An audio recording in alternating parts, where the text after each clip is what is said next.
নমস্কার প্রিয় বন্ধু, রান্নাঘরে আপনাদের সবাইকে স্বাগত। বন্ধুরা, একঘেয়েমি লুচি পরোটা না বানিয়ে এরকম 1 কাপ আটা দিয়ে টেস্টি মজাদার নাস্তাটা খুব সহজে বানিয়ে ফেলুন। দেখতে যেমন চমৎকার, খেতে তেমনই টেস্টি হয়। ছোট থেকে বড় সবার খুব পছন্দ হবে।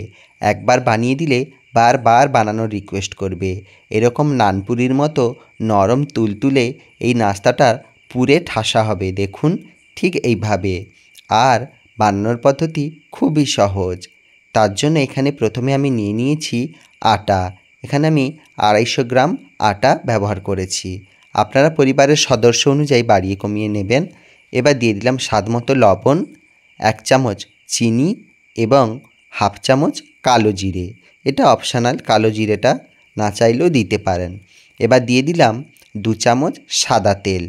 তেলের পরিবর্তে বন্ধুরা আপনারা ঘিও ব্যবহার করতে পারেন।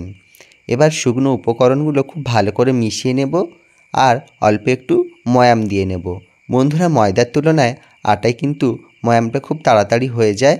খুব বেশি ময়াম দেওয়ার দরকার নেই। অল্প একটু এভাবে ডালা ডালা হয়ে গেলেই অল্প অল্প জল দিয়ে একটা নরম ডো তৈরি করে নেব। বন্ধুরা, এটা কিন্তু একদম নরম হবে না, যেহেতু চিনি রয়েছে তাই অল্প অল্প জল দিয়ে মোটামুটিভাবে নরম একটা ডো তৈরি করব। গোটা চিনির পরিবর্তে গুঁড়ো চিনি দিলেও কিন্তু খুব তাড়াতাড়ি এটা বানানো যায়। দেখুন আমার আটাটা মাখা হয়ে গেছে। এবার এটাকে 10 মিনিট রেস্টে রেখে দেব। অন্যদিকে এখানে আমি ছোট ছোট 4টে আলু খুব ভালো করে সেদ্ধ করে নিয়েছি। এবার এটাকে এইভাবে একটা গ্রেটারের সাহায্যে গ্রেট করে নেব। এখানের পরিমাণটাও কিন্তু আপনারা পরিবারের সদস্য অনুযায়ী বাড়িয়ে কমিয়ে নিতে পারেন। এবার এর মধ্যে দিয়ে দিলাম একটা সেদ্ধ করা ডিম।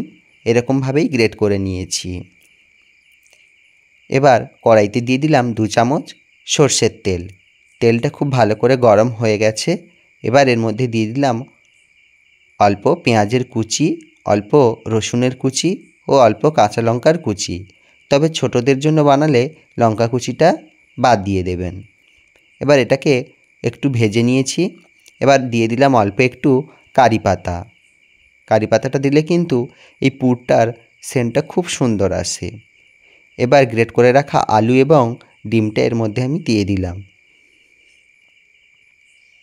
এখনও পর্যন্ত যে সমস্ত বন্ধুরা আমার ভিডিওটা দেখছে তাদের অসংখ্য ধন্যবাদ। যদি ভিডিওটা ভালো লেগে থাকে অবশ্যই লাইক, কমেন্ট, শেয়ার করবেন। নতুন নতুন ভিডিও পাওয়ার জন্য অবশ্যই চ্যানেলটা সাবস্ক্রাইব করে রাখবেন। এবার দিয়ে দিলাম স্বাদমতো লবণ, হলুদের গুঁড়ো, জিরে গুঁড়ো, ধনে গুঁড়ো এবং গরম মশলার গুঁড়ো দিয়ে এটাকে খুব ভালো করে মিশিয়ে নিচ্ছি। খুব বেশিক্ষণ সময় লাগবে না, 1 মিনিট মতো এটাকে খুব ভালো করে এইভাবে একটু কষিয়ে নিলাম। এবার এটাকে নামিয়ে ঠান্ডা হতে দেব। এদিকে আটার ডোটা আমার অনেকটাই সফট হয়ে গেছে। এটাকে আর একবার এইভাবে মেখে নিচ্ছি। নিয়ে ছোট ছোট লুচির মতো করেই ডোগুলো কেটে নিচ্ছি। দেখুন আমার সমস্ত ডোগুলো কাটা হয়ে গেছে। এবার এর ভেতরে আমি পুরগুলো ভরে দেব। বন্ধুরা, খুব বেশি পুর কিন্তু একসঙ্গে ভরা যাবে না, তাহলে কিন্তু এগুলো বেলার সময় ফেটে যেতে পারে। তাই মোটামুটি মিডিয়ামভাবেই এখানে পুরগুলো ভরতে হবে।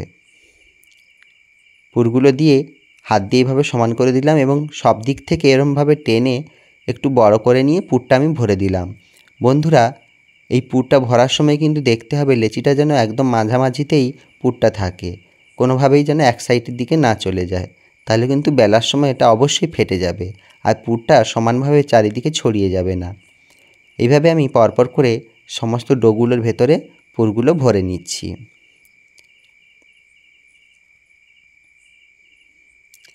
দেখুন ঠিক এইভাবে মোমো যেইভাবে তৈরি করে সেভাবেই ভরতে হবে। সবগুলো আমার ভরা হয়ে গেছে। এবার এগুলোকে একে একে করে আমি বেলে নেব। আমি জায়গাটা একটু পরিষ্কার করে নিয়েছি। অল্প একটু তেল লাগিয়ে প্রথমে হাত দিয়ে এভাবে প্রেস করে করে একটু বড় করে নিচ্ছি, তাতে পুরটা সমানভাবে কিন্তু ছড়িয়ে যাবে। আর এইভাবে হালকা হাতে অল্প অল্প করে বেলে নেব, খুব বড় করব না, মোটামুটি একটা কচুরির সাইজেই রেখে দেব। বন্ধুরা, বেলার সময় কিন্তু অবশ্যই একদম হালকা হাতেই বেলতে হবে, ফেটে গেলে কিন্তু এগুলো আর ফুলবে না। দেখুন আমার কিন্তু বেলা হয়ে গেছে। এগুলো কিন্তু সবগুলো একসঙ্গে বেলা যাবে না, একটা একটা বেলতে হবে, ভাজতে হবে। এবার কড়াইতে সাদা তেল অল্প একটু গরম করে নিয়েছে। আমি এখানে কিন্তু পুরোপুরি একেবারে ডুবো তেলে ভাজিনি। এবার উল্টে পাল্টে এটাকে ভালো করে ভেজে নিতে হবে। বন্ধুরা, এটা কিন্তু উল্টে পাল্টে দিলেই আস্তে আস্তে একদম বালিশের মতো ফুলে উঠবে। আর এইভাবে ওপর থেকে একটু তেল ছিটিয়ে দিতে হবে। দেখুন, আমার কিন্তু প্রস্তুত হয়ে গেছে আজকের জলখাবারের রেসিপি। এইভাবে আমি কিন্তু সমস্তগুলো একে একে করে ভেজে নিচ্ছি।